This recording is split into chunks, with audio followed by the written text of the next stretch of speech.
So I did want to start by asking if there are any Welsh people in the room. 1, 2, okay. 3, 4, any more? No? Okay, so we've got, are there any English people in the room? Okay, I'm on safe ground then. I'll try not to make any football jokes as I go through this. There's one slide where I'm going to ask you some questions, so please be prepared. I was going to split that between Welsh answers and the English answers and then see who wins, but that might be a bit too complicated. Okay, so I'm going to spend the next 20 minutes or so talking you through these three things. I wanted to start with some statistics. So, what are the trends that we're seeing? What are the analysts reporting?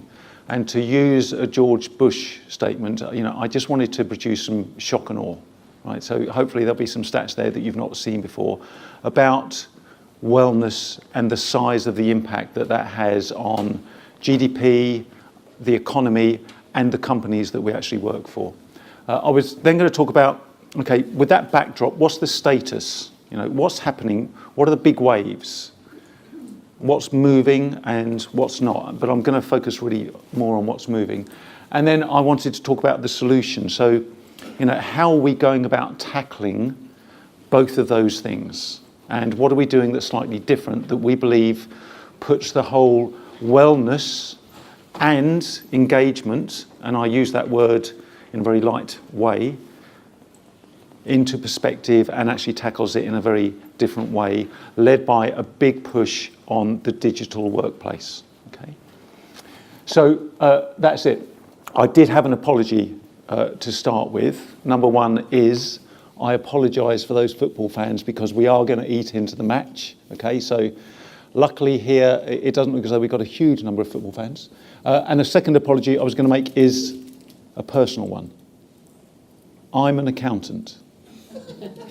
Sorry, I'll restate that. I'm an ex-accountant, okay? So I love stats and I love figures, and so there's quite a few of them sprinkled throughout this, so please bear with me. If I need to explain anything, please shout as I go, okay? And my apologies again.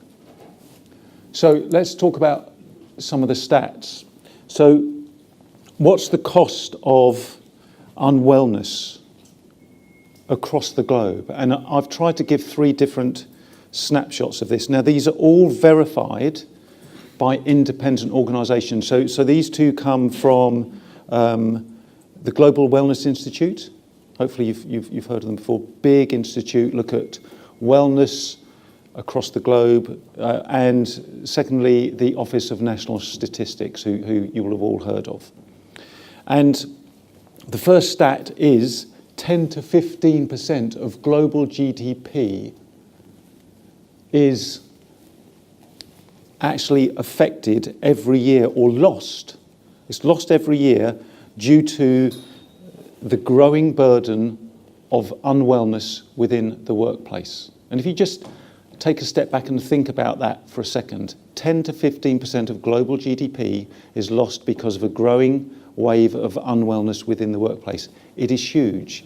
Translate that into your organisations, 10 to 15% of your top line potentially lost through unwellness within your workforce if you just transpose that on a like-for-like basis. If we pull that back to the UK, a question in my mind, and again it's the ex-accountant, so please bear with me. By the end of this it might be a bit like the ex-parrot in the Monty Python sketch. So the GDP of the UK is 2.8 trillion, right? 10 to 15% of that lost from the UK economy per year. It's huge. Second stat, 2.2 trillion. So it's a subset of the overall unwell workforce. 2.2 trillion cost in the USA of workplace stress, illness and disengagement. And that's from the Global Wellness Institute. Massive figure again. And that's just a subset of the unwellness that we see within the workplace. And then, again, to bring it back to the UK, because that's really where we're focused today. How much is lost per annum in the UK due to stress, anxiety and depression per year? is 15.2 million workdays. Again, it's absolutely huge, absolutely massive. So when we look into this, and we've been doing that for a while, the size of the statistics never fail to shock us. But it's a great opportunity as well, because if we could address this and start to address this in a way that is really impactful, right, we can put ourselves and your organisations and the economy into a great position. So that's the first part. The second part of the stats, I was actually going to turn it over to you and ask, if you actually have the answers to these things. I'll give the Welsh people a go first, if that's right, seeing as you're going to be unhappy at the end of the day, whatever happens. So the first question is, and again, these are independently verified by these three organisations here. And these reports, all of the stats here are from 2015 and from 2016. Right? So highly relevant, to where we are today. So the first stat is, what generation in the workforce reports the highest stress? Would anybody from Wales like a go? Generation Z. Generation Z. So close, but still 0-0. Would anybody from England like to have a go? Yes. I think people in their 40s, because you're probably working, you're sort of caring for elderly parents, and you possibly may have children, so you've got Personally, I understand completely what you're saying. So it's both close. The answer actually is millennials and Gen X. Those are the people that in all the surveys that are done experience the highest stress, believe it or not. The second question, how much does workplace stress increase voluntary turnover by? Again, I won't be regional in terms of how I ask for the answers on this, but any views on that? Who would like to have a go at answering that question? Anybody? 12. Yes, 20%. 12.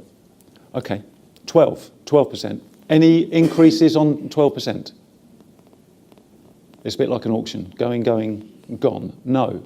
So the answer is that workplace stress increases voluntary turnover by 50%. 50%. It has a massive effect on voluntary turnover, which is when you're losing people that you don't want to lose. Right? And we all know the cost of replacing a person that you don't want to lose is actually about 1 year's worth of salary for that person.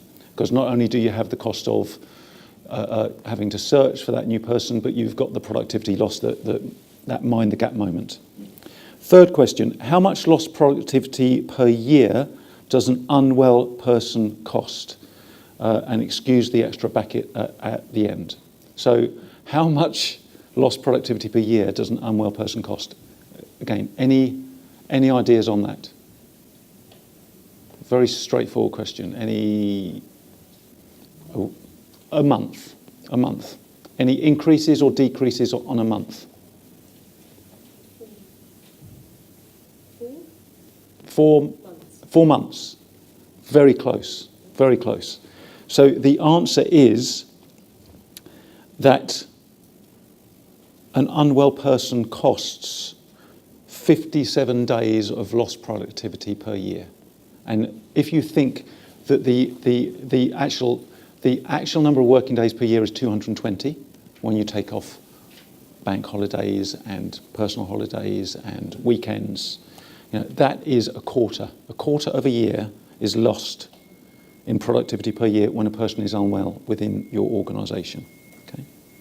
So again, really big figures, really impactful, substantial stuff. And if we could only fix that or start to fix it, wouldn't it make a tremendous difference to the top and the bottom line of every organisation that we work in? Okay, so that's the stats. The status, again, this is just building the picture, right? So we've got a big growing wave of wellness within the workforce. Okay, what else is going on? What status does that play into? And we see three things that are actually happening out there. The first is that Bursin reports that by 2020, and I did this at the last conference, I put this stat out there, and lots of people didn't believe it or couldn't believe it, but it's verified by Bursin, and I wouldn't want to argue with him. 75% of the workforce will be millennials by 2020. 75%.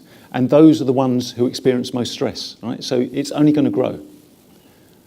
Secondly, in terms of wellness, there's the rising academic that we've seen, 10 to 15%, and it's increasing, not decreasing. And the third thing is that there's a third wave of HR technology coming. The first wave was client server, the second was SaaS or cloud, and the third is actually digital and app. Okay, and on the third, it's really interesting. There's a great Forrester report out at the moment called The Digital Workplace that talks about 6 digital levers that can transform the workplace in terms of engagement, wellness, productivity. I'm not meant to say it, but we tick every one of the 6 boxes that they've got. And the second thing is, I had lunch with one of the Gartner analysts earlier on this week, and he was talking about the impact of the digital workplace. And I said to him, we've talked about engagement for a long time, we've talked about wellness for a long time. And people have been spending money trying to address both those things. But has the needle really moved? From the reports that I read, I think engagement is a word that's overused, and wellness and addressing it is a word that's overused. And he said, we agree, but we think that enabling a digital workplace that appeals to the kind of workers you've got now can actually start to move the needle in both of those areas. Okay? So you'll see a lot more happening in the next 12 to 24 months about the digital workplace. The second status is, and I'm not going to read through this, I'll let you read it, but we see that the needs of the modern employees have changed dramatically. You've got the 90s employee, and then you've got the modern day employee, and some of the things here are absolutely right. Stress is rising and is felt more by millennials and Gen X. There's a greater focus on prevention in the workplace, and it's never been easier to change job today. People come and go. People treat jobs as projects, not as something that they're going to stay in for a lifetime. So you've got to keep them engaged. You've got to keep them occupied. You've got to keep them wanting to remain within your business. And then you've got to make sure they're well, so you get the maximum productivity out of them. And how do we categorise that? How do we think about it as LifeWorks? We think about 3 things. We think about making sure that modern day employee is recognised, because that's the number one reason that they're going to leave a job from all the stats. If they're not recognised, they're going to leave. The second thing is compensation. Make sure that there's an overall package of salary and benefits that works for them and their back pocket and the lifestyle that they want, that helps them get onto the housing ladder, that helps them shop in places that they want to shop in, that helps them go on holidays that make a difference to their life and to their wellness. And financial difficulties are the number 2 reason, the second main reason that a person will leave their job. And the third is life balance. So, a third of employees at any one point in time within your organisation will be turning up to work sick in some way, either suffering from stress, anxiety, depression, relationship issues, you name it, it's all out there. 1/3 of your employees will be persistently turning up with issues that affect their productivity at work. And we've seen what the effect of that is from the prior stats. Okay. And if we were to, get that into themes, here are some of the things that we've heard from the employees and the clients that we actually work in. There's not enough communication. I don't know how to access my benefits. I've got, these over here, and then I've got to log into a different place to get these, and I don't know the user dialing details. I've got an EAP, but I don't know what the number is. In fact, I don't know what the EAP does. How many of you here have actually got an EAP within your organisation? Okay, that's at least half of the room. How many of you here believe that if you did a survey of all your employees within your organisations and said, do you know what the EAP has within it? How many would say, yeah, we know everything about it? Again, hands. Okay, none. If you went round the employees within your organisation and said, how many of you know the number to call for the EAP service if you have an issue? How many people think that you'd get a 100% response to that? How many people think you'd get a 10% response to that? 1, 2, 3. Okay, so you know, a very small number. From the surveys we've done, we found that's a big issue. People don't know about these things, don't know how to access them, and therefore don't use them. And I'll come back to that. And I'll be a little bit provocative, so please bear with me. So the solution, our solution, is around the theme of, wouldn't it be nice to have an employee assistance, wellness and engagement platform that actually assisted and engaged employees and helped them become well? And that's what we believe that we've got, and that we believe is very different. And what are the main themes of that? The first is that we think of wellness as being, you know, proactive, not reactive. So I was with the head of RBCI out in Canada about 4 weeks ago, and he was talking about the stats that they've got from their JIP scheme, talking a little bit of insurance, so excuse me. And he said that what they're seeing is when people go into the unwell category, they're spending longer and longer in that. Okay, so you know, it's moving from weeks to months, and he expects it to move beyond months. So they're spending longer there. And the second thing that they're seeing from all of their stats, and this is across millions of people, is when people go from the well to the unwell bucket, the percentage that are getting out of it is decreasing. So the time in it is increasing, and the percentage that get out is decreasing. So, you know, we like to have something that is proactive and digitally enabled, that people can self-serve and actually help stop them moving from the well to the unwell in the first place. Because as soon as they go into unwell, it's much harder to get them back out. The second point is that historically, EAP systems have been based on non-redemption. And again, I'm going to ask a question. You know, we've got about half the room who have an EAP system at the moment. Could I have a show of hands from that half of the room? How many of you have EAP utilisation on a regular basis of over 10% of your workforce? Okay, there's one person. You've got a third of your workforce that are turning up to work persistently ill. Yeah? Most of you will have about 3 to 4% of your people accessing your EAP program. There's a problem. There's a problem there. Because unwellness is an issue. EAP, if it's positioned right and positioned well and positioned proactively and is very accessible and very digestible and very informative, actually you should have a third of your people using it. You should probably have more than a third, yeah? Because some of the third who are unwell, you know, you've got 2/3 who aren't unwell, and some of those will be coming into that unwell bucket at some point in future. And what we see, and this is where I'll, you know, stretch a little bit, is that actually a number of organisations historically have chosen an EAP system as a tick box exercise. And the criteria for choosing it isn't about the value to the employee and the wellness of the employee. It's a procurement exercise. And where cost is the driver, you don't get a lot of value out of these things. And again, at LifeWorks, we like to put the employee first. And so, you know, we deliver things with the employee at the heart. And that means that we, you know, work with organisations who like to have that same outlook.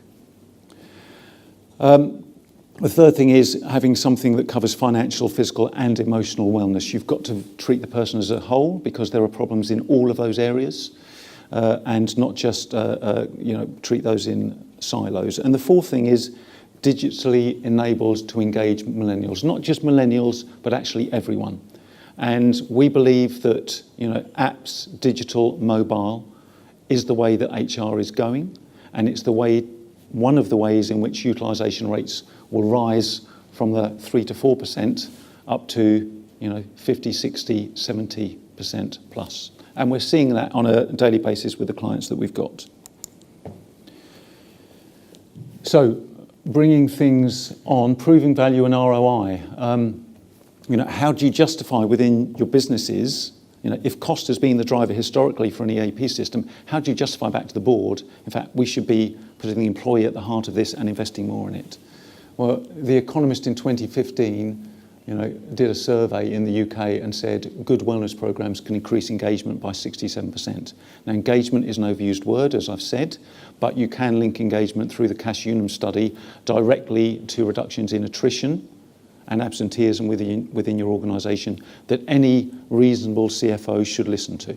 Okay, I'll say this now: if any of you need help building a business case, we're more than happy to help. Okay, because we do it on a daily basis with our clients. From our own EAP and client successes that we've had, from the dashboards that we keep, we've seen the following improvements across our client base. So where there are productivity issues, we've seen a 62% increase. Where there's absenteeism, we've seen that reduced by 65%. We've seen people staying in their jobs 68% longer. And we've seen stress reduced by around about 3/4. So some great results. Bless you. And that really sums it up. This is just a little bit about us. I was allowed to put in one slide. So these are our credentials. We've got 15 million end users around the world, predominantly UK, US and Canada. 49,000 clients, 20,000 clinical experts, and we've got it's actually 96% retention rate. Okay, so we're on a path of embedding wellness proactively and digitally into our employees, wrapped with social recognition and perks and discounts that give a good financial return into the back pocket of your employees. That's it. Thank you very much. I'm very happy to take any questions, apart from those about the football score, because I've got no idea. Does that all make sense? Any questions on the stats, the thoughts, the summary? Yes. So just at the end there, you mentioned the range of things that are available through the platform. I'd be interested to get a bit of a breakdown on where you see engagement most from employees on the platform. Sure. So I'll answer that in two ways, okay, if it's all right. The first is we have a stand out there, so please come and visit us at the stand. We've got more information there that we can share with you, okay? And the second is, in terms of engagement across the platforms, the answer is that it varies. And I think that it varies depending on the client and the issues within the client, and also the phase in which they roll out the components of the platform. Historically, we've got a lot of our platforms, a lot of our clients who are using the EAP platform and the historical EAP platform. We've just transformed that into the digital EAP platform that is now surrounded with social recognition, newsfeed, and perks and discounts. Okay? Where we are seeing clients moving onto that new platform in a digital world with more than one reason to go back, we are seeing engagement of 2 to 3 times per day. And we see engagement not just in the working day, not just in the 9 to 5 slot. I know where you've got shift work, it won't be 9 to 5. And we've got lots of retailers and service companies where that is the case. But where it is a 9 to 5 working day, we see a lot of interaction outside of that. So we talk about the 5 to 9. We get a lot of interaction in the 5 to 9. We get a lot of interaction over the weekends. And the digital EAP is built in a way whereby you've got snack-sized, digestible bits of content. So you can download a podcast, you can play it on the train on the way to work. You can be running at the weekend and you can be listening to something about how do I solve these relationship issues? How much water should I drink a day? How do I go about getting money to raise my first mortgage? And I've got 0 minutes. Thank you for that placard at the side. Okay. Thank you very much.